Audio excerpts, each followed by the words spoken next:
Welcome. Hey, everybody. Welcome to another amazing episode of Anybody's Game. I'm super excited to do this yet again with you, Paris. We are on to episode number 6. If you're in the audience, please do us a favor and ping some folks into the room. We're actually live right now in Clubhouse. We're live on LinkedIn. And we're also live on YouTube and Twitter. So if you're on any of those channels, we'd love to see you. Go ahead and drop a comment, ask us a question. We'll do our best to answer. And if you're here in the audience, you can also raise your hand and we'll let you up to the stage. So just super quick, we're in the Founder Streams Club. Founder Streams Club is all about founders and startups and investors. And this is a series that we started a few weeks ago. And with that, Paris, you want to let everybody know about what we're doing? Yeah, absolutely. So on Tuesday nights, what we do is we speak to people from all walks of life, but they are all experts in their lane, in whatever industry that they're working with. They could be athletes, philanthropists, business individuals, influencers. And we find out if the industry that they're in is truly anybody's game. Can anyone make it? And what does it take if they do believe that anyone can make it? And tonight is no different. We have an expert that, if you know business and if you follow precious metals, you would know who she is. Full disclosure, I went to journalism school with her. Our paths crossed again about a decade ago. And since then, I've been privy a bit to the behind the scenes of, what she's done over the years. She's gone from building Kitco News, which is considered the global precious metals reference and a leader in the commodities space. Her and her team there did some incredible things. Her name is Daniela Cambone. She's in the audience. So we're going to bring her up. And do like a whole hour with her. So full background, she's a journalist, she's a broadcaster, she's the editor-at-large and anchor for Stansberry Research, she's the former editor-in-chief of Kitco News, contributor for Forbes, MSNBC, Yahoo Finance, The Street, the list goes on. She's a recognized and respected financial markets expert. If you follow global markets, economic news, or if you keep your eye on commodities media outlets, you would know her name, you would know who she is, but you may not know a little behind the scenes that goes a bit deeper. Her journalism career is much more than just business. She's worked in different countries. She's helped shape the places she's been. And she's just as comfortable talking about gold and Bitcoin as she is about, fashion and travel. And on top of all that, she's branded herself as a journalist that has no agenda and she just shares the news. And if that's not enough, she is a hands-on mom of twin boys. If you're having friends over for dinner, she's definitely one of those people that you want at your dinner table. She's the one who's going to keep the conversation going and make things interesting. The conversation is never ending with her, honestly, and we're going to try to keep it at an hour. So that is the intro for Daniela. I'm going to keep going if you don't stop me, Jonathan. I'm so excited to meet Daniela. From that intro, I'm here. From that intro, I feel like I know her already. And Bitcoin, twin boys, journals. I didn't realize that you two went to journalism school together. So that's really exciting to hear. I get to ask questions to Daniela about Paris and journalism school as well. But I'm so glad to have you, Daniela. Thank you so much for being here. I'd love if you could introduce yourself to everybody, please. I am so honored. And first of all, for the folks seeing me on the screen, I apologize for my appearance. So Daniela, your audio is not coming through on Clubhouse. I see you're on mic though. I lowered my audio on the Mac. I'm hearing you on Clubhouse. Try this real quick. On. It's the try leaving the room and then coming back in Clubhouse. Can you guys hear me now? And then sometimes that might be. Can you hear me now? No, it's not even picking up the mic. It might be just a glitch, unfortunately, in Clubhouse. I don't think it's you. I think it's Clubhouse. Okay. So yeah, if you just leave the room, hit the leave quiet, and then come back, and hopefully we can hear. Okay, can you guys hear me now? We can hear you in Clubhouse, and we can hear you on LinkedIn, Twitter, and everywhere else. I just want to say I'm just flattered and blown away by Paris's introduction. I am honored to be joining Jonathan and Paris tonight. and all of you. For those of you guys who see me on video, I apologize for my appearance, fighting a flu here. But I was not going to miss this tonight, especially with Paris. I don't know you yet enough, Jonathan, but I'm sure you're just as amazing. And you're lucky you get to work with Paris, who's one of the most incredible people I've met as a student and professionally. So I just love how this has come full circle, since I too have known Paris when she was a young journalist. And I'm so proud of everything she's achieved. That's amazing. Paris is amazing. Paris really is amazing. So I'm glad we're highlighting her. I think she's fantastic. Okay, we can stop now. We're going to go to our first question. So, Daniela, if you want to help me interview Paris really quickly, I'm just kidding. Go ahead, Paris. No. We're jumping into the first question, you guys. I'm going to mute you, Jonathan, even though you're the lead mod in this room. So, Daniela, first of all, thank you so much for taking time out and being with us tonight, especially since you're under the weather, not COVID, obviously. Just not putting COVID. It out there. So super grateful. So first question, which is the first question we ask all our guests on the show. So in a world where social platforms are driving information and culture and marketing, do you think it's possible for journalists, founders, entrepreneurs, subject matter experts to also make it and gain an audience and following in social spaces? Do you really believe it's anybody's game? Oh, yeah, absolutely. I think now more than ever. I mean, I was actually thinking about this earlier, Paris. I mean, when we were in J school, journalism school, I mean, Jonathan, not to date us, not to give away our ages, but we were like splicing tape in radio class, you know? And I was thinking, imagine if we had platforms like Twitter and like Instagram that you don't have to depend on anyone else's platform.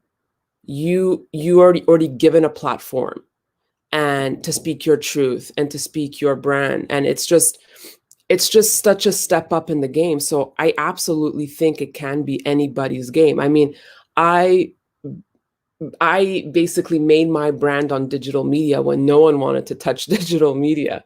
That was like, oh, you work in digital media. Now it's like, well, you have to work in digital media. And so absolutely.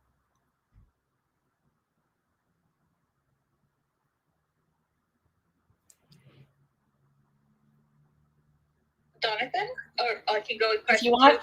Yeah, go ahead. So I want to get a different angle on that question. Do you think it's possible then to be recognized as a successful journalist in today's world without creating content on social platforms and having a large following? It seems like if you're going to be a journalist, it makes you, if you don't have an audience on Twitter, for example, you're almost irrelevant. Do you believe that's the case? Well, it depends what your goal is as a journalist, right? It really depends what your goal is, because you can be a, low-key journalist still working for the New York Times or wherever you want to work. And maybe you don't have this massive following, but you're writing what you love. And maybe you don't need the glory of having all these followers, but so it depends what recognition you want. I think if you do want those followers and you do want the blue check, then yeah, you kind of do need to get those followers on Twitter and on Instagram and on Facebook. Does it make you a better journalist than someone else? No. It just means that your needs are kind of different. But I think it's hard to see the amount of followers you have as a print. I mean, print journalism in itself is like a dying breed, right? Like everything has kind of gone digitally. But I know so many incredible journalists, and it saddens me because, yeah, maybe they don't have. And I know so many journalists who have tons of followers and they're not really that good. It's just about marketing and branding and the spin. So I think just because you have a lot of followers doesn't make you a good journalist. Just like I don't think it makes you a good actor or a good singer necessarily. It's all marketing. So that leads me to a question, because I've seen that you see like these TikTok followers, for example, becoming artists or becoming even actors themselves, or people that have large followings and aren't very good journalists, but are able to amass this following. What do you think, in your opinion, in the new realm, not in the stitching together standpoint, what makes a good journalist overall, one? And then I guess two on that would be, because I've seen a couple journalists essentially leave like the Washington Post or whatever and just have Substacks or have different, newsletters and so forth. Where does that all play? And are we going to see an evolution of that continue? I unfortunately think it's going to become more and more difficult to be a journalist. I mean, I know when I'm hiring for my teams, I give preference to people who actually went to journalism school. And that's maybe because I went to journalism school. But I prefer someone who has that training and who went into journalism and just didn't fall into journalism. But the unfortunate thing now, or I don't know, fortunate if you want to say, if you want to be a journalist, anyone can almost be an iReporter with social media, right? So it's like trained journalists are now competing with all these other people who claim to be journalists. So the question is, what makes a real journalist, right? And I think at the end of the day, it's the basics of like Walter Cronkite journalism. It's just the 5 W's, if you could do your job and if you're passionate, if you're curious, if you can remain unbiased. And, most of us went into journalism not for the money, but to be able to tell people's story for people who can't tell the story. At least that's why I went into it. I feel like I went into it because everyone that you meet has a story, and it's the journalist's job, a good journalist, to get it out of them. And everyone has a story to share. Everyone's life is important.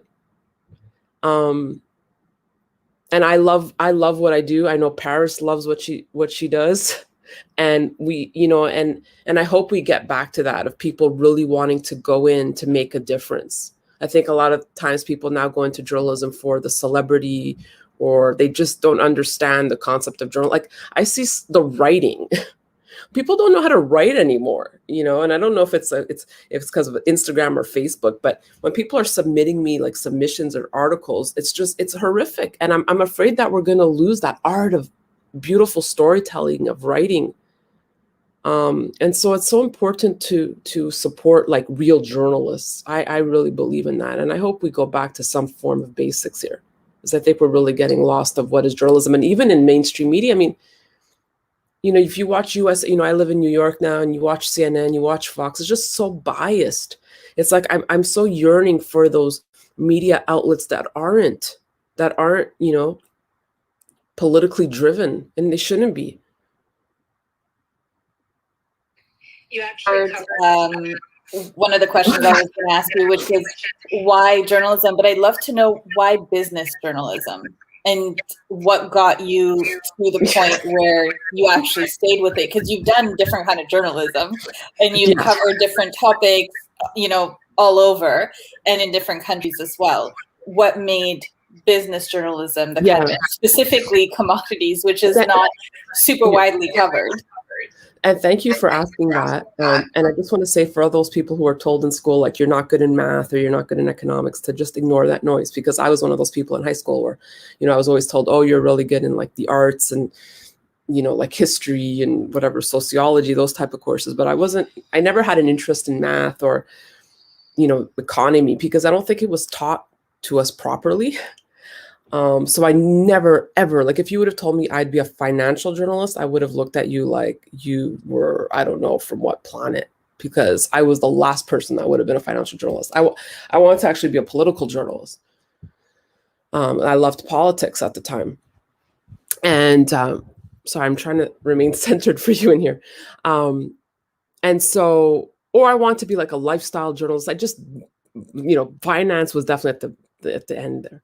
And even when we were in journalism school, I was still focused on like just, general reporting, politics. And then out of J school, I was actually offered a job. And, back then we would take any print job. Like now I feel like the youth are like really picky and like, I don't want to do that. Or I don't want, like, Paris, how many internship jobs that we have to do, like unpaid, like crap jobs. But we just wanted a portfolio. Like we were really hustling.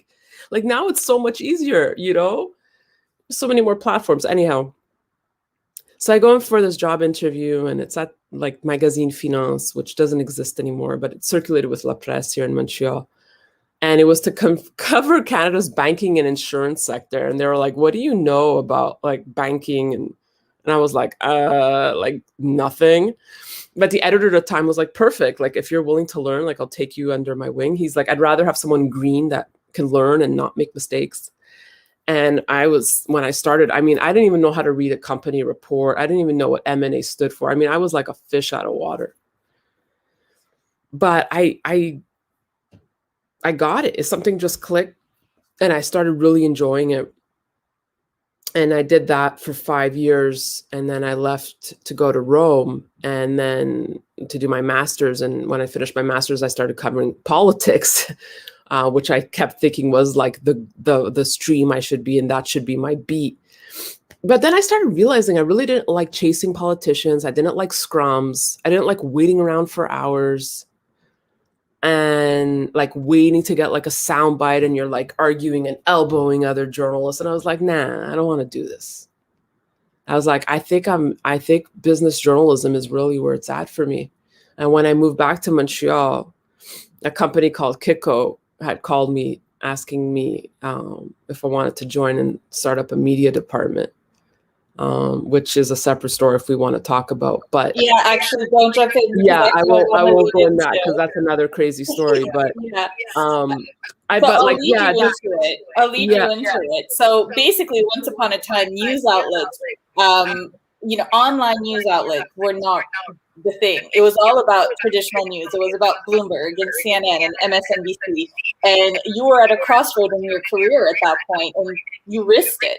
You took a massive risk and went the online route, which was highly questionable at that point in time.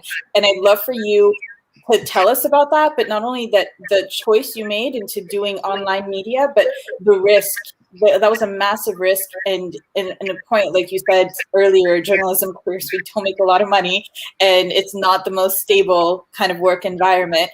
So I just want to know your mindset and why you took that risk, and how you came to the decision that, you know what, this risk is worth it. Yeah, it was a crazy risk. So when I moved back to Montreal, I actually had a job opportunity to be the senior communications director for a very, very big Canadian company. So I was offered that position. I was offered Kitco, and I was being interviewed by Bloomberg for like an editor position. And I ended up getting all three. And it was really difficult decision because I actually chose the one that paid less at the time. I just saw the opportunity with Kitco. So basically I went in, this was a bullion dealer, like a precious metals dealer. And they're like, we see the opportunity for you to start a media department. And our goal is to become like the greatest commodities coverage in the world. And I was like, well, how many people are in this department? And they're like, you're looking at it, like you'd be leading it. And I was torn because I could have gone to work at this corporate job where I would have done public relations, where I would have had a pension and all those benefits. And it just seemed so nice. And then there was Bloomberg, but it was a really like siloed job. And I had heard things about working at Bloomberg, but anyways, that aside, it was just kind of like I would have to just be editing, and that's kind of like a conveyor belt there. Like everyone is very compartmentalized, and I'm like a creative. I want to do a lot. I want to have my hands in many things kind of person. And I took the chance on Kitco, which people were like, what is that? Who? But I was like, oh, and they're headquartered downtown Montreal. I was like, that's convenient. But all kidding aside, I just had a gut feeling, and I that's how I based most of my decisions. Something at the end of the day, and I mean, I was tormented. Like I say this story now, like, oh, it's easy, but it was like really, really weighing heavily on me. But at the end of the day, I just listened to my gut, and something told me to take the Kitco job. And I'm so glad I did. I ended up staying there 12 years and bringing it to 1 million visitors per day and creating the largest commodities desk in the world. So I accomplished what I was hired to do, and it was just, and I created my brand at Kitco. I think my fear was like, if you join Bloomberg, like, yeah, you have that chance to make it to the anchor desk and become that person. But if not, you're just like, it was kind of like, would you rather be, what's the expression, like, of the small fish? Oh yeah. There you go. Or vice versa. And I kind of, was able with Kitco to create a brand and become the precious metals expert, and that's how people came to know me. Whereas I think if I would have gone to like a Globe and Mail or a BNN, or I just kind of would have just been maybe, I don't know, who knows, right? I don't know, but I think I had the chance to really grow a brand with Kitco and a following. So I love this story, and it's super inspiring, especially because it seems as though at the time that you did that, creating a media company and, a quote unquote traditional company, that was new territory for the most part. But now we're starting to see a lot more companies thinking of themselves like, hey, we need to have a media department. Yeah, everything from, startups to venture capitalists to traditional manufacturing companies, et cetera. Going a little off script here, what are you noticing? I'm assuming you probably look at it a slightly different lens here.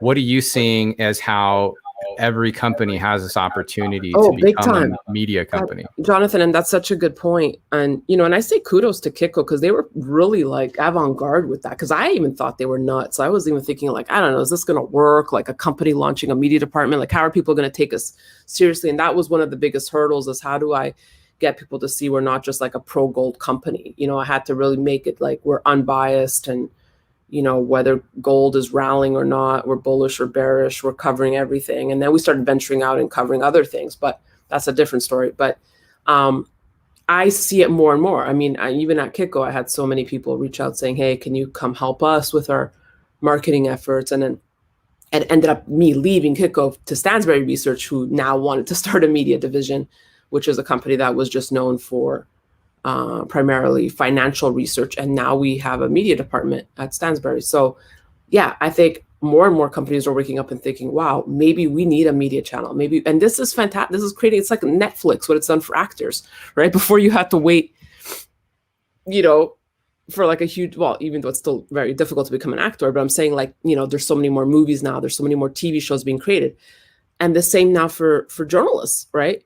There's so much more opportunity now because people are really seeing the power of media. I think it's a fantastic opportunity.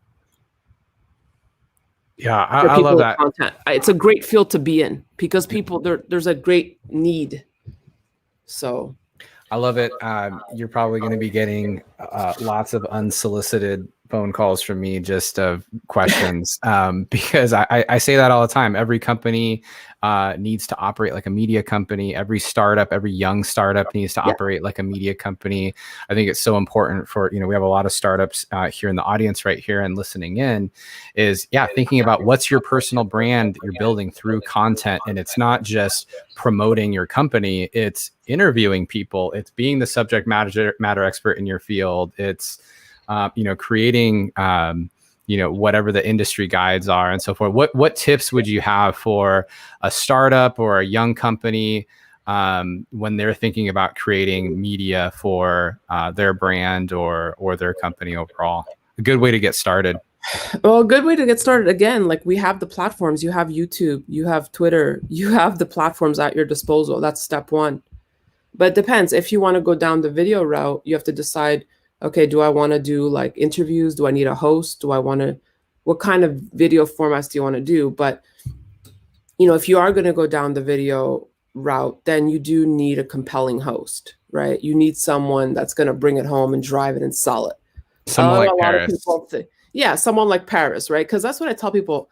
Like a lot of people think, oh, what's it going to take? Just reading a teleprompter. And it's like, no, there's a star power there. That's the game. That's the differentiator. And not everyone has that X factor.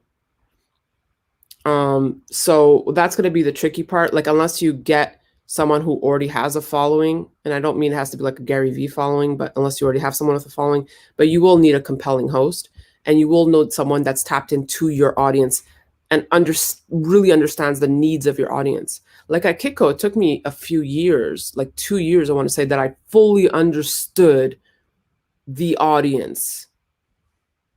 It's a learning process, right? So you have to be willing to learn, willing to make mistakes, be authentic. Don't try and replicate another company's formula. And it takes time, like people want to see results like after a month. And it's like, no, like when people see the success of Kitco News, I'm like, that took 12 years. Like when I left it, it was in such a great place that, yeah, the brand had been built basically, but it took years to get to that point. I love that you mentioned that, because I remember hearing one of the stories, because if you guys aren't familiar with Daniela, she's interviewed some of the biggest names in business, including, Kevin O'Leary, like the biggest names in Bitcoin. Like when it comes to market expertise, she really has gotten the chance to interview the individuals who are the decision makers in that field, and to do it in a newsroom that really hadn't been built and that no one really knew. It's truly incredible. And one of the stories that you shared, which I didn't know about, I heard you say it in a Clubhouse room, was the Mark Cuban story and how you got him, which is really insane. And that initial response that you got. Could you share that question? Because I think it's such a great learning moment, because we're used to rejection all the time, and I would love for you to share how that happened. I'd be happy to. It's kind of my claim to fame. But basically, when we were building Kitco News, like no one wanted to come on. People were like, Kitco what? Like, are you a PR agency? And I was like, no, we're a legitimate news source. Like that's the other thing, Jonathan, you asked me what it takes. It takes also really believing in it, like really believing it. Like I really believed in it. Like I went around thinking Kitco News is the best channel in the world for precious metals news. Like I owned it, and whether it was true or not at the time, I didn't care. I embodied it. So when I pitched people, it came out as authentic. I don't know if that makes sense or if you guys think I'm nuts, but anyway. No, it totally does. You really have to believe in what you're pitching. So with Mark Cuban, I got a hold of his Gmail. I don't remember how. No, I didn't stalk him, but I got a hold of his Gmail and I wrote to him and I was like, Mr. Cuban or whatever. And, I guess days go by and all of a sudden I get, a reply into my Gmail from Mark Cuban. And it was a big caps lock NO exclamation mark. And I remember running out into the newsroom and I was like, guys, Mark Cuban wrote back. And all the other journalists in the team were like, oh my God, you got him? And I was like, no. I'm like, but I got a reply. He actually replied back. I was so happy because he didn't ignore it. So I was like, okay, I have his attention. He actually responded. So I took that rejection into a positive, and that actually just fueled my desire to have him on more. And then 2 years passed, 2.5 years passed, and by a series of networking, and by now Kitco News had grown, and I had Kevin O'Leary on, and I had met other people, and I just kept trying. And then I finally, through Kevin O'Leary's public relations director, who is a good friend of mine now, she helped me get Mark Cuban. She was like, hey, if you want this interview, you have to fly to Toronto at this time. And I was like, I'm there. I took a plane. I got a crew. And he finally agreed. And his publicist was like, oh, you have 3 minutes with Mr. Cuban. And I was like, okay, no problem. And I walked into the room. I remember being so nervous, and the room was hot. And I'm like, oh my God, he's going to think the room is hot. And then he walks in this giant 6'9" of a man. And I was like, oh my, I was kind of starstruck for the first time. I was like, Mark, so nice to meet you. And I hope that, and he's like, no, don't sweat it. And I was like, I know we only have 3 minutes. He's like, no, take your time. He's like, whatever amount of time you need, no worries. And I'm like, I'm sorry if the room is hot. He's like, don't worry. He was just the chillest person and put me at ease right away. And he's like, whatever time you need, don't worry. And it was an excellent interview. And I brought it up to him at the end and he loved it too. I said, Mark, I pitched you 2 years ago And you said no. And I said, but I didn't stop. And he's like, that's awesome. So we just, laughed about it. But yeah, I guess the moral of the story is like, you're going to get, if you're in journalism, you will get rejected. And this is when I hire producers, I tell them, because when they do the pitching and they come back, they're like, oh, they said no. And I'm like, and they're like, well, they said no. And I'm like, okay, and what's your follow-up plan? So they said no now. What's your plan? Like, what are you telling me? Like, are you going to go back in 2 months? Are you going to go back? What's your plan? Because we're going to get this person and I need to know how we're going to get them. So of course you're going to be told no, but you don't roll over on that. There's still people I want to come on the show and I'm still going, I'm still going at it. But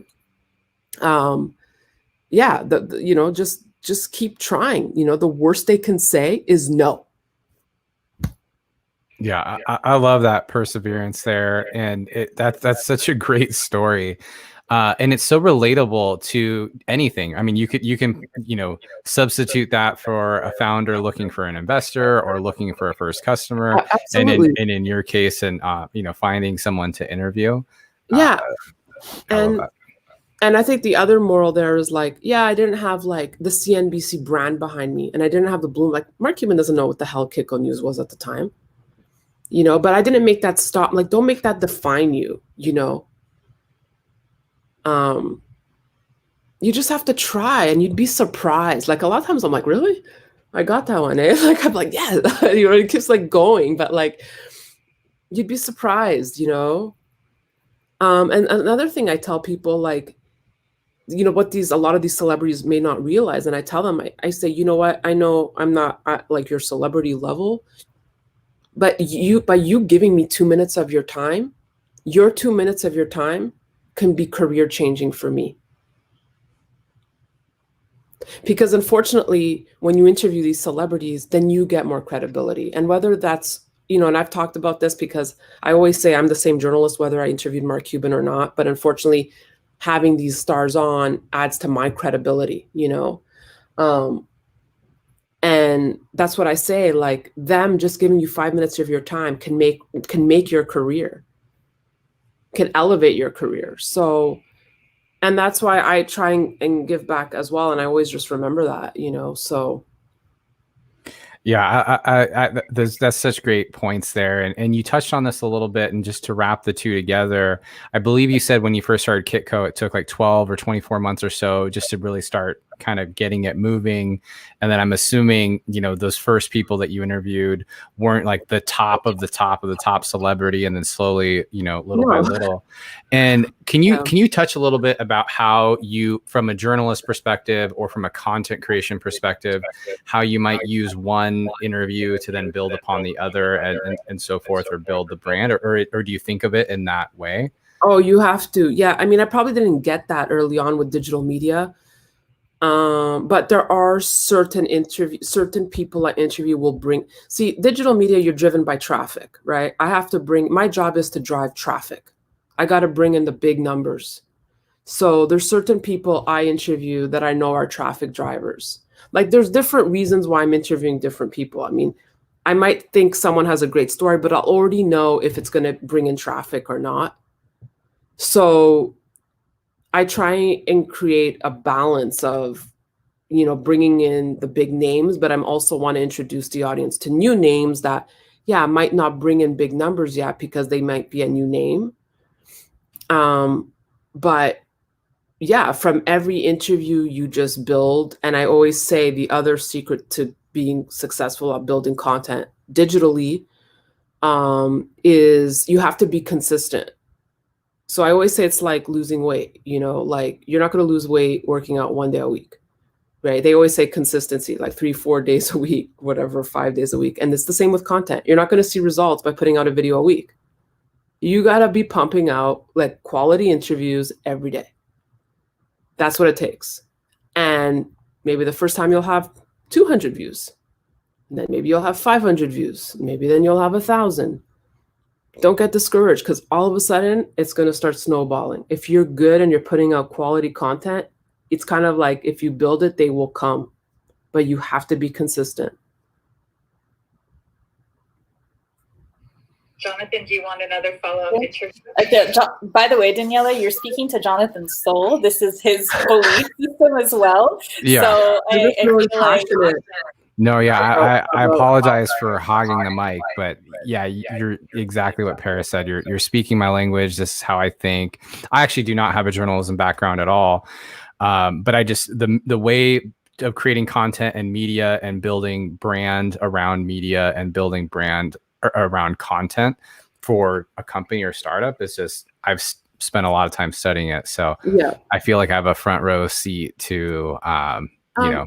Yeah, it's not rocket amazing. You really have to know your audience, like really know your audience, and then try different content. And whatever you see is sticking and getting those hits, keep doing more of that. You build from that.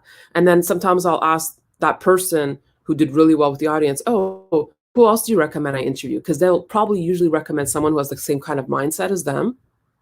And then they'll introduce me to that person. So that network just keeps growing. Your Rolodex just keeps growing. I mean, my Rolodex over 12 years now. I mean, for the people I've met, I could fill up the whole year and not repeat an interview. But that took over 12 years in business journalism, right? So it's like if I were to cover fashion now, like I would have to like start from the ground up, right? So it's just I've been doing this in business for so long, but that's what I say, just have patience, and it takes time, and don't get like, you're not going to, if you don't see those views at the beginning or you don't see the traction, don't give up. Just don't give up. Somebody who's starting right now, because I mean, obviously you started 12 years ago, the space was very different 12 years ago. I mean, doing online was considered a risk back then. What would your advice be to somebody who's starting out now?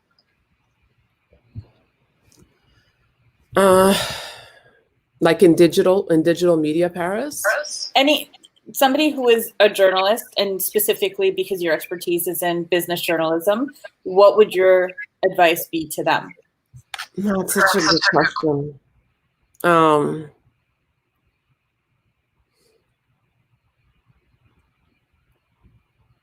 It's just such a different world, but I would say, you know, if I could, I guess if I could go back to 21-year-old Daniela, I would just say, don't be afraid to aim high and just ask for what you want and be more upfront. But I would say you can, there's so much room to make it, you know? And I would just say, just be authentic, just be true to yourself, and don't try and replicate someone else. Like, try and find your style. But of course, it's different if you're a print journal. I guess if you're print or video or radio, just, and that's what will resonate with people once you're real. Like, don't try and take on this persona, because people are smarter than you think. The audience knows, and they could sniff like realness and fakeness. So I would say, if you want to go into business journalism, I probably would say get a journalism degree and a finance degree. And if not, just do a finance degree and then kind of just start getting into anywhere that will take you to write or do video. Like, I would just take internships anywhere, but that's me, right? Like, I would just be wanting to get my foot in the door. And once you're there, just show them what you've got. And then you can really build your brand. Like I said, if you believe in yourself, your authentic self, and you're putting out quality, you will become a brand. You can be successful. There is a ton of opportunity, tons. So and I know Jonathan wants to do a reset of the room, but I was going to ask you about these opportunities because so many of them are free. A lot of people might be like, just do it, volunteer, contribute. And it's something you and I had to do earlier on, and we did for a long, long time, but it just seems like a lot of people are not open to that these days. So I'm going to let you sit on that for a minute while Jonathan resets. Yeah, I feel like I could this could be a 4-hour interview really easily. I'm super enjoying this, Daniela. Thanks so much again. For those that are listening and watching, we are live on LinkedIn, YouTube, and Twitter. I'd love to invite everybody here to give us a comment on any of those platforms. We'll actually get a notification here if you have a question, and we can ask it. So if you do have a question, please put it there, or just be ready to raise your hand here shortly, and we'll allow people onto the stage here on Clubhouse. Daniela has way too much good information to not ask a question. So please start thinking about that. Do give Daniela a follow, as well as please make sure that you're following the club, and we'll be opening it up to questions here in about 5-10 minutes or so. And so this has been fantastic. Go ahead, Paris.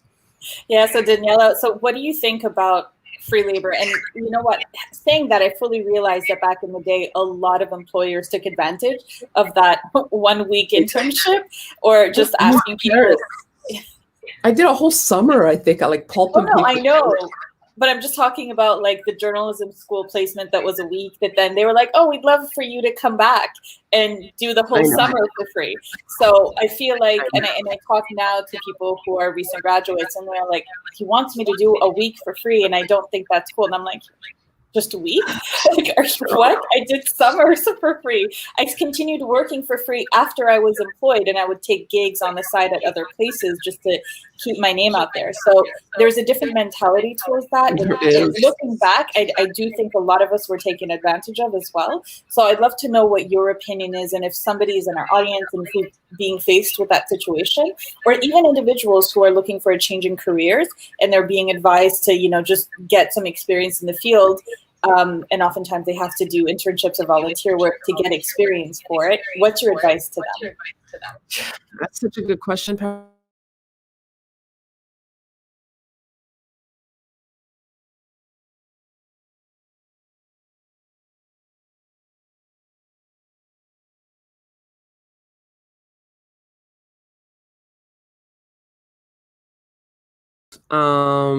Looking back, but and now I think that there's actually, I think that there's actually rules now in place, Paris, that I don't know the scene in Canada anymore, but in the States, I don't think you can even do like free internships anymore. But I would tell people, look, if you really want it, you kind of gotta, of course I would do 1 week free. I would do a month free still. If it meant like shadowing someone I really like, say if Anderson Cooper came and was like, hey, do you want to take part? And of course I would still say yes, just to see how that show is produced, and I would do it for free. So it depends how much you wanted, because it's like learning, right? So it depends what the gig is. And I would say, look, if you need to get a portfolio going, if you need some published work, or you need some videos, then, would I do a year free, 6 months? No, but you kind of got to suck it up and maybe do it, if you want to get your foot in the door. I don't see anything wrong with that, and that's different. If you have bills to pay and you have kids to feed, then maybe you're not in a position. But, if you're still living at home with your parents and you're telling me you're not willing to shadow someone for like a week or 2 weeks for free, you don't want it that bad. It's a small price to pay. You got to think long term, right? I'm definitely not shy about that, and I totally agree with you. I'd love to know which social platforms you prefer right now and your tips for capitalizing on them. So for my audience, it's Twitter.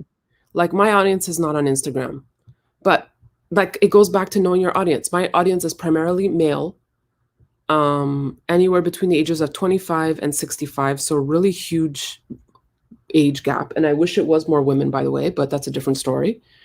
But they're not on Instagram. They don't care about looking at pictures. They want news. And my audience is on Twitter, and that's where my biggest following is, and LinkedIn. So that's where I focus. I'm not an Instagram, like my Instagram is private.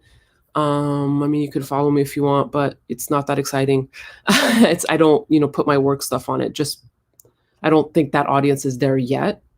So no, you won't find me on TikTok or that. But again, it depends what kind of journalism you want to do. I think if you are in fashion or more social issues, then you kind of have to be on Instagram. You have to be on TikTok. You have to be on Clubhouse. But my audience is Twitter, for sure. Right. And the reason I ask for your tips on them is because oftentimes when we are in business, we're very mindful of the impression that we leave with the posts that we do share. If it's a personal post, if it's family images, what are your tips? How do you differentiate it? Because like you said, your Instagram is private. keep it closed? I imagine if there's family stuff. Well, I don't imagine.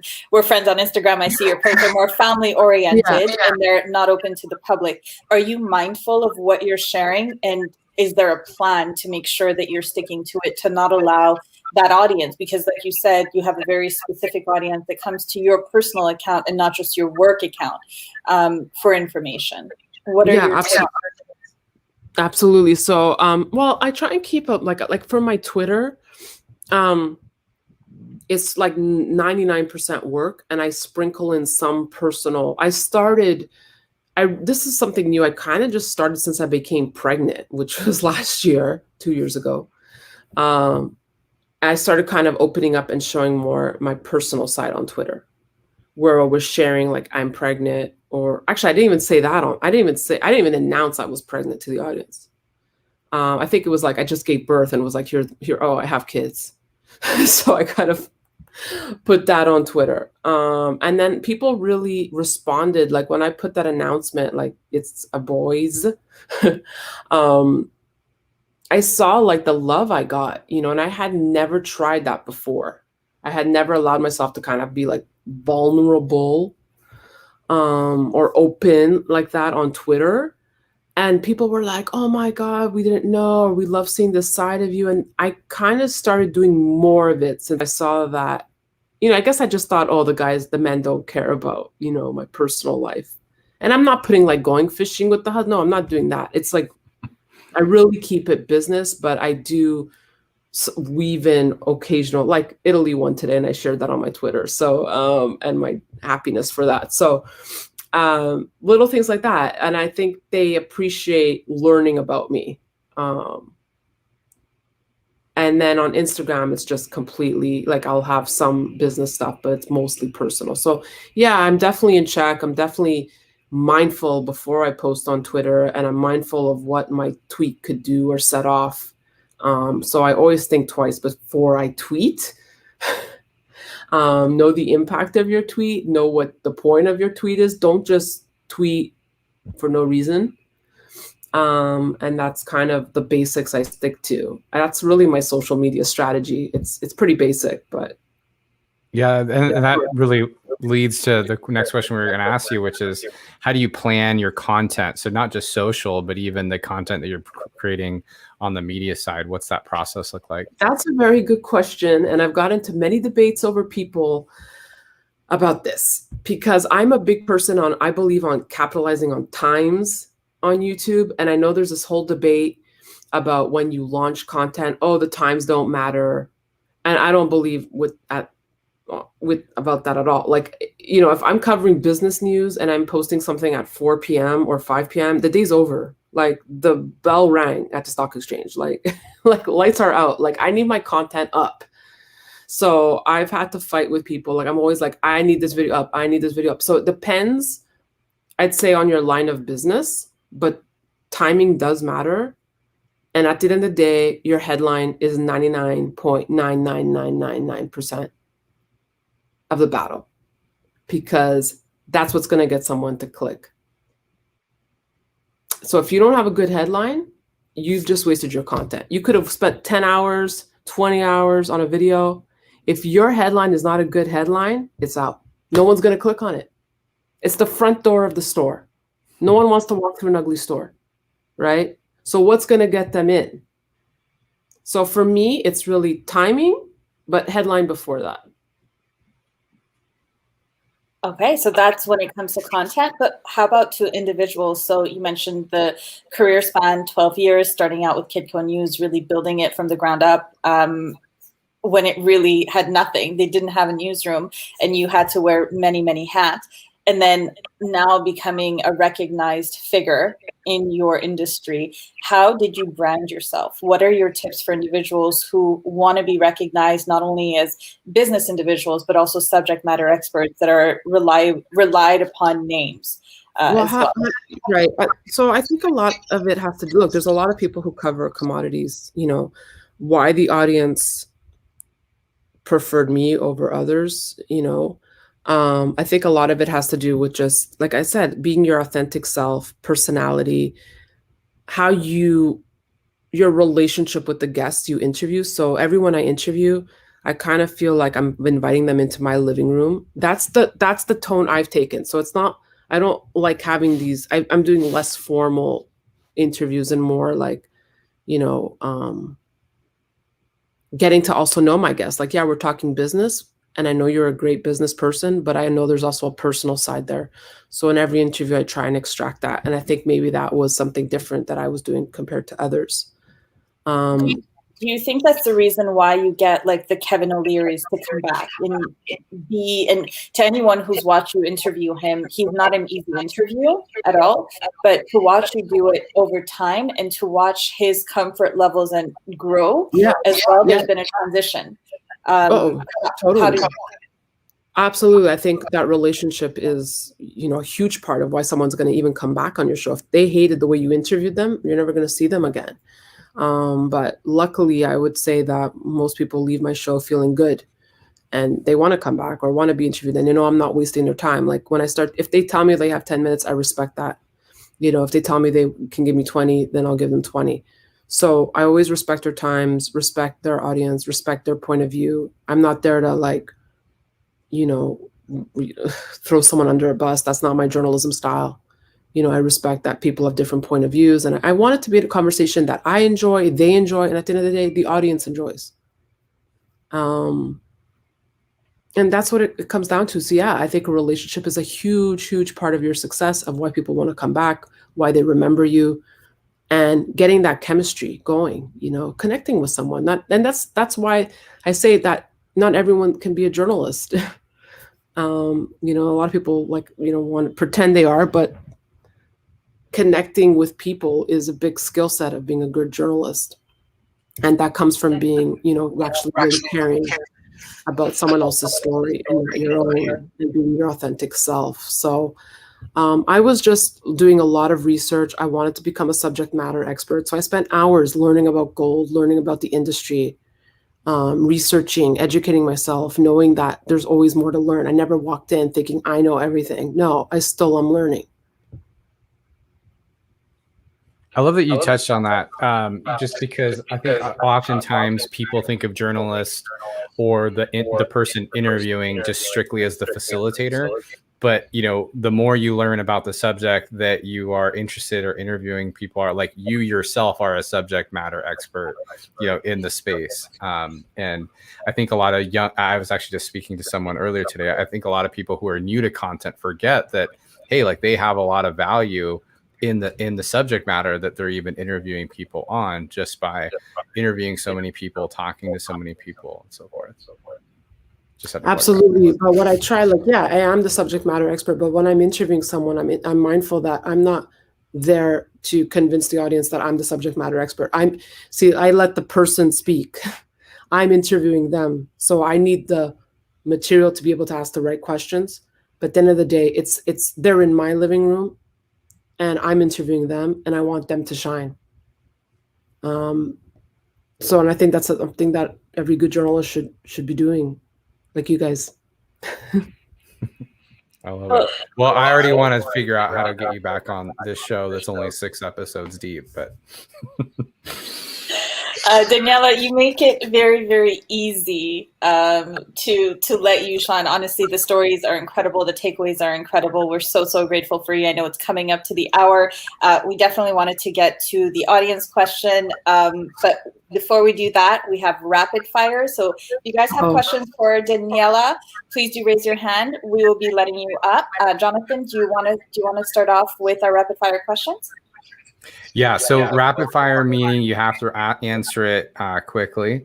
First thing that pops in your head, and you sort of answered this one already, but what's your favorite social platform? Twitter. Oh, am I going?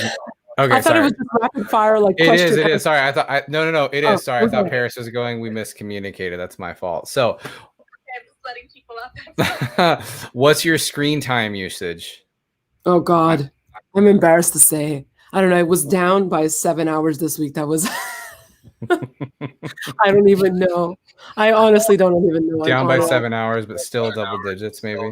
Down by 7 hours. flu.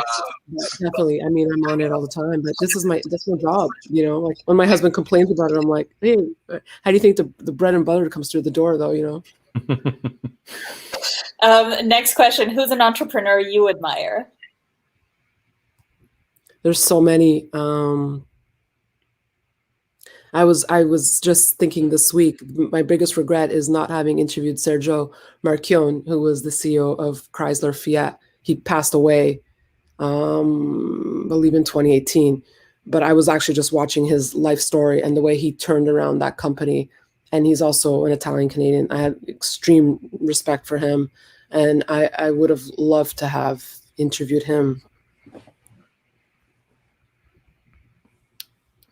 Next one is your top 3 must follows on any platform. Who are on any platform the top 3 individuals that you're like, I gotta follow, I gotta see what they're posting, I gotta see what they shared for whatever reason. Paris and Jonathan. Looking aside. God, there's so, you know, I don't know. Like I always check to see what Max, if you guys are into Bitcoin, I always check Michael Saylor and Max Kaiser. I want to see what they're posting. I really like Guy Adami from CNBC. And as a third, I don't know, Paris. Good, you got your 2 out really quick, Yeah. Jonathan. Yeah, so I have a feeling I know what the answer to this question is going to be, but Bitcoin, Doge, or Ethereum? I gotta go with Bitcoin. Nice. The OG. Yeah. I'm also a Bitcoin fan. I don't know if you noticed my shirt. I'll let you think about what that that meant. I see that. Thank you. Yeah. Paris, can I ask this question? This is like literally my favorite question. Sorry. I always hope that Paris was going to ask me, who was your favorite person you dated in journalism school? I was afraid. Who is that person? Question, because then I have to answer it, and we're not talking about that here. Okay, good. All right. You can only listen to one artist for the rest of time. Who's it going to be? Oh, U2, Bono. Nice. And the last question, the one thing you want everyone to know about you.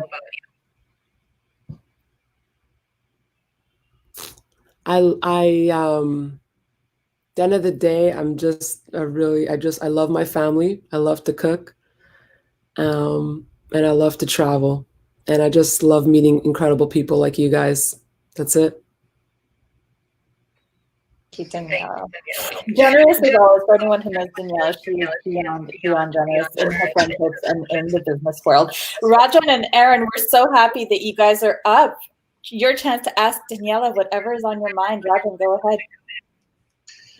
Thank you, Paris. Thanks for having me. Daniela, great story. I mean, I was captivated by it. Thank you. I have a question. This is a question I'd like to ask any journalist out there, and that is, there is a lot of consequences to what you write. Every opinion, every commentary, every reporting that you do. So, do you feel the weight of that? Because it could have consequences. How do you kind of cope with that? That's a very good question. Thank you. So when I started, I think I had a harder time coping with it. And then you kind of just ease into it and it really becomes like any other career or, I still think about it and you have to always be mindful of what you're saying or what you're asking. And especially in video, be mindful of your expressions because sometimes people are speaking and I'm thinking like, what the hell did they just say? But I always try to remain unbiased in everything. And yeah, it's a huge responsibility journalists have, and you have to be mindful of it. You have to. It's, a lot of people take it for granted, but you can't. So, I'm very cautious and careful, but still try to remain natural and want to ask the questions I want to ask. But I always remember to be respectful of the person I'm interviewing and my audience. You have to. Thank you so much for the question. Aaron, thank you for coming up. What is your question for Daniela? Great to see you again. Great to see you again on Clubhouse. Hi, Aaron. Thank you. Yeah, I had a question. Just now that you've gone through the journey of doing what you've done, one in terms of gold and one in terms of the relationship with the direct response publishers. So, Stansberry, and then there's this whole system of these direct response publishers like Agora, Malden, Weiss, Angel Publishing, all of these letters, which kind of had their day in the sun and seemed to be sunsetting.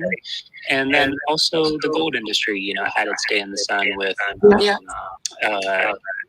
there's promises of, the future, and unfortunately the junior mining scams and a bunch of different issues have kind of also taken the industry on some delays.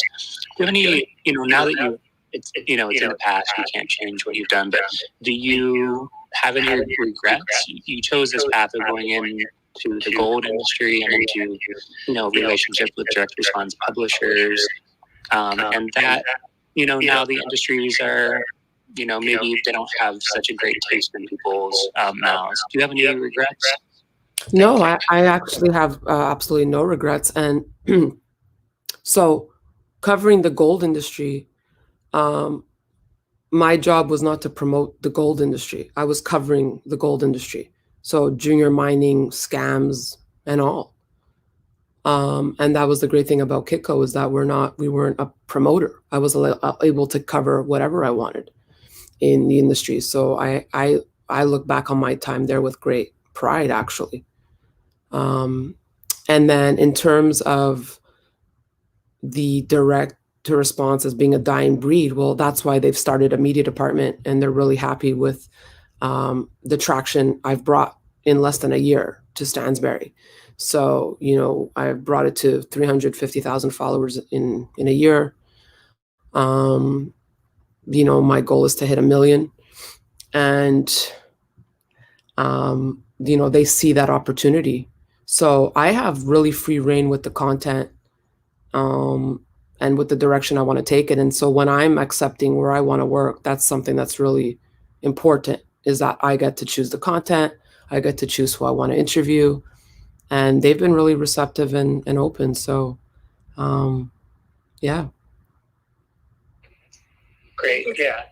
Thank you so much for your question, Aaron. Yeah.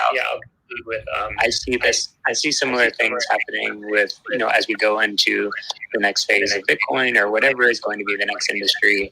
There will always be these things, that the bad parts of the industry that you have to deal with, and it's great to see that you're proud of what you've built, because there is something good in gold and in publishing, despite all of the other aspects of the industry. Thanks. Thank you so much, Aaron. Arlene. Great to see you. Thank you so much for being here. Daniela. Hi, Arlene. Arlene Dickinson. I think she's the only dragon and shark I have yet to interview. So. Hey, Daniela. Well, maybe I get a chance to interview you first. I'd be honored. Ask the question. I'd be honored. I get the question. Yeah, no, it's awesome to meet you, and Paris and Jonathan, great interview. I'm sorry I just jumped in at the end of it, but it's really great. And Danielle, I'm an admirer, so I have a question for you, because Twitter is your platform and you love it, and you're active on it. What's the role of journalism, and what's the responsibility of journalists to make social media platforms more accountable to the information that is spread? How can journalism kind of rise to the challenge of all the misinformation that's out there? Wow, that's a really, really good question. And that's where, it goes back to why I personally like hiring real journalists. And I don't mean that to offend anyone out there. Or I think we have to go back to basics in journalism of just good old-fashioned, ethics and integrity and putting the truth out there. And we've really got lost along the way in social media, where anyone could be a reporter. And I think at the end of the day, all we can really do is put out quality content, put out the truth. And yeah, we have to flag misinformation. We have to be vocal. We can't just be silent. And I know it's a huge battle, but we can't roll over on it. And unfortunately, look, it's hard to stop, and a lot of people will buy into the fake information and don't want to even see the truth, because a lot of this fake information plays into people's agendas or what they want to believe. And they'll read it and be like, see, I knew that was real. That's what I thought. And I'm reading it, and it just confirms their beliefs. And there's such great dangers there. But there can also be a lot of good with social media in that, it gives people, like I've said, that wanted to go into journalism, maybe who couldn't, or who needed a platform or to have a voice. It gives them that opportunity. But I think at the end of the day, us journalists who, like Paris, like Jonathan, who do it with integrity and, are there to inform people, to entertain people, to share people's stories. At the end of the day, all we can do is put out that quality journalism, and you hope that people will find their way, and you hope that people will educate themselves and have an open mind and not just watch one network or read one thing and think, okay, that's all the truth is coming from here. You have to educate yourself. You have to read. You have to inform yourself, but that's all we can really do, Arlene,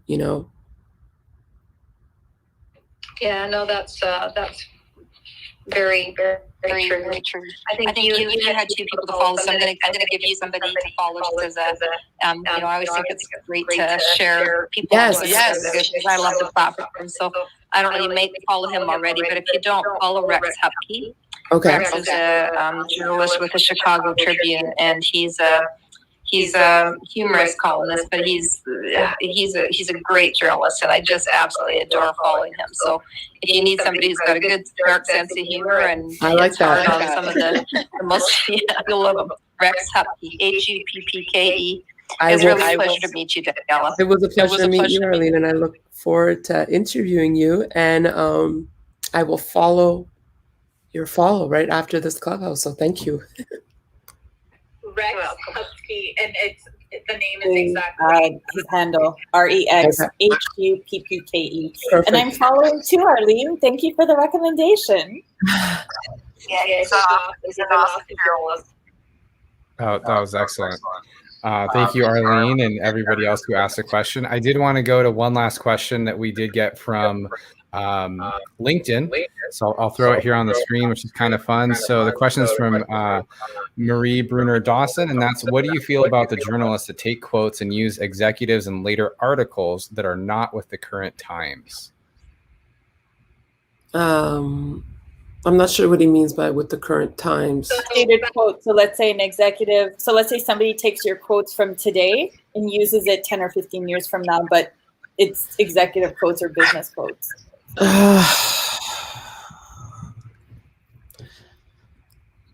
It's hard for me to. I would have to make an editorial call on that. I don't know. Depends, but I think it's fair game. Whatever you've said. That's why I say you have to be mindful every time you speak, because things are going to surface and you're accountable for them. And I can't. What I said 10 years ago can resurface. So it depends on the context. I can't really answer that question without knowing what the story would be, what the background would be. But I would say it's fair game, depending again on what the story is, what the angle is. I can't really answer that question without knowing more specifics. Sorry, it's just the editor in me speaking. Integrity. No, I understand, and I think I'll just go a bit beyond. I think what you're trying to say is, if you're trying to quote out of context and make it seem like they said something a certain way, which was right, exactly. If you're just doing it to try and nail them or get them, no, I'm not into that type of journalism at all, and I think we do too much of it today. So no, I'm not there on a witch hunt. I think a danger, journalism has got so lazy. What I would like to see less of. So what a lot of journalists do is they don't even interview people anymore. They just take pressers, right? They take the quotes from there because they don't feel like transcribing. or they don't feel like calling up someone. It's just got lazy. And that's, going back to Arlene's point, that's a huge disservice that we're doing, But journalists are under, we're with social media now, like print journalists and whatever, you're more under the gun for deadlines now, right? Because you're competing with people online who can put things out immediately. And so you don't have time to call someone and maybe do an actual interview. We've lost that investigative journalism of interviewing more than one source. And we need to get back to better journalism. That's why I totally believe in journalism programs. I support them. And it's just the sad state of affairs, really.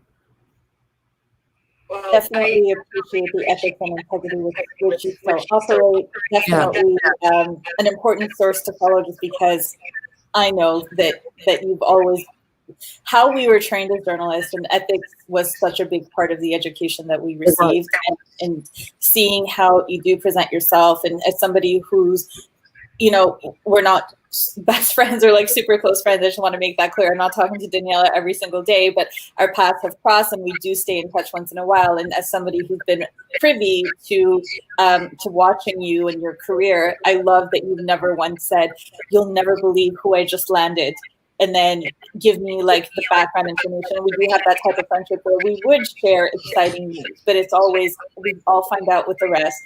You're always so courteous to people. You've never once shared, "Oh, you wouldn't believe what he did," before the camera started rolling. So I can attest to that. And I think every time I've used you as a source or referred to you as a source for someone, I do that with absolute peace of mind, not because you're somebody I know and that we're friends, but because you just are who you are, and it's truly done with integrity. So thank you so much for this hour spent with us. I do consider you a close friend. No, I know, but I mean, like, close friend in the sense that, like, best friends. Yeah, we're not talking everybody. Yeah, or that, we shared like childhoods together. We knew each other from university, and then in work settings. I just want to, in authenticity and integrity, lay it out for our audience as well. So I'd love to end off with a question that you would like to ask our audience, something that they could take away and think about as they go about their day or evening. Yeah, I think just, when just something to think about, we always, the going back to your theme, bringing it home to your theme of, of making it, what it takes to make it. I think a lot of times we ask ourselves, what are we willing to do? But you also have to ask yourself, and this is my question to the audience, is what are you willing to give up? So what are you willing to give up to get to your goal? Not just what were you willing to make it. Are you willing to give up weekends, having a life at night? Are you willing to give up friendships? Because the more you rise, you'll see, unfortunately, the smaller your circle of friends will get. Or people who may want to know you, not because of you, but because of who you know, or your network, or, because you've made it. So what are you willing to give up? Because, building what I had to build at Kitco News, like I give up, nights taking calls at 10, midnight. Oh, the server's down, this is down, having my hands doing everything really. Weekends, traveling, missing weddings, friends' parties. So what are you willing to give up to make it?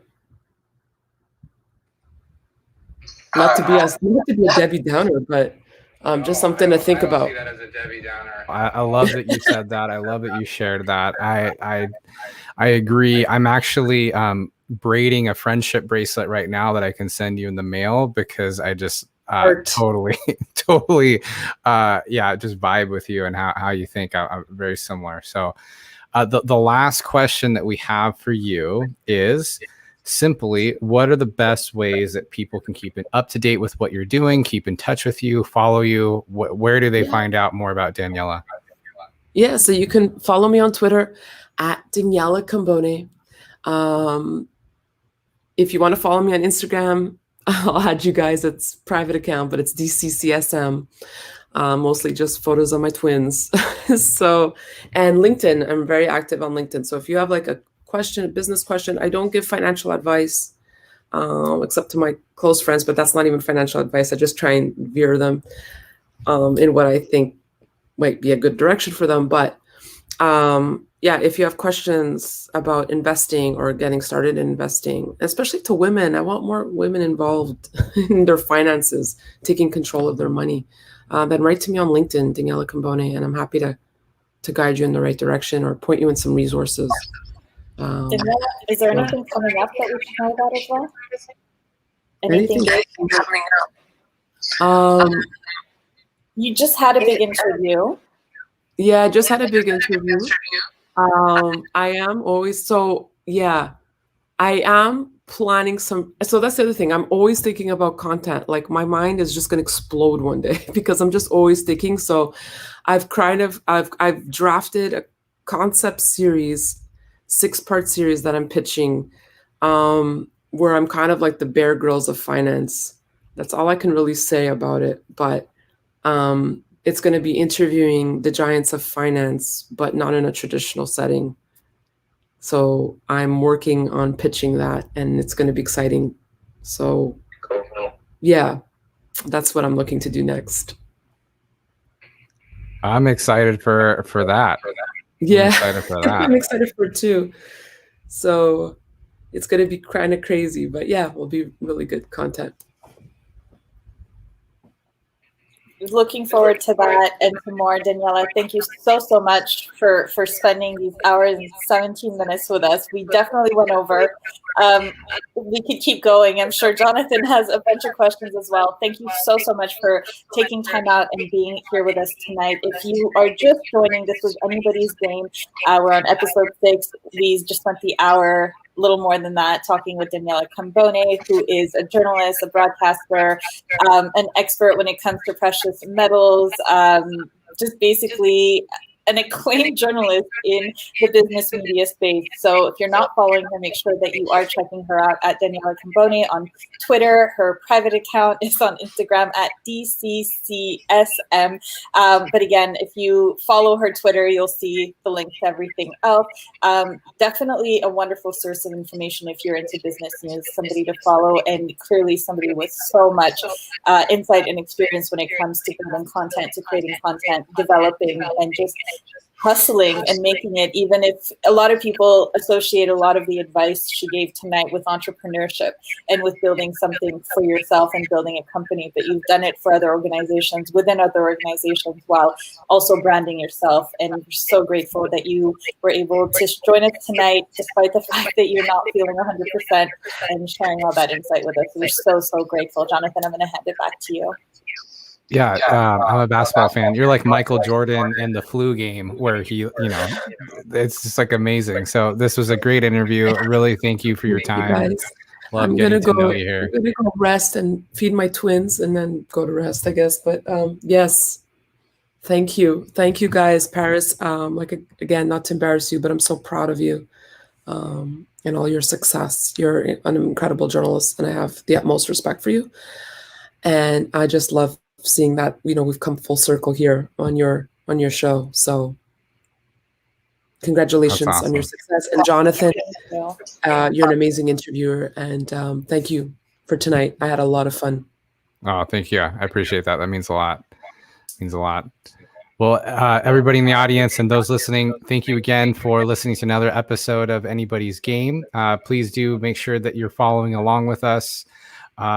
And do pay attention to things that we're doing in the Founder Streams Club. For example, we are running an accelerator right now, the Founder Streams Accelerator, which will be going on for the next 4 more weeks. And we look forward to seeing you all next week for another episode. So with that, have a good night, everybody. Paris, always a pleasure to host with you. And Daniela, it was so good to meet you. And thank you so much for your time. Thank you, guys. Thank you, everyone. Thank you, everyone, for being here and tuning in for this past hour. We hope your takeaways were amazing. And ours, Rajan, Aaron, and Arlene, thank you also for coming up and contributing to this conversation. Bye, everybody. Bye.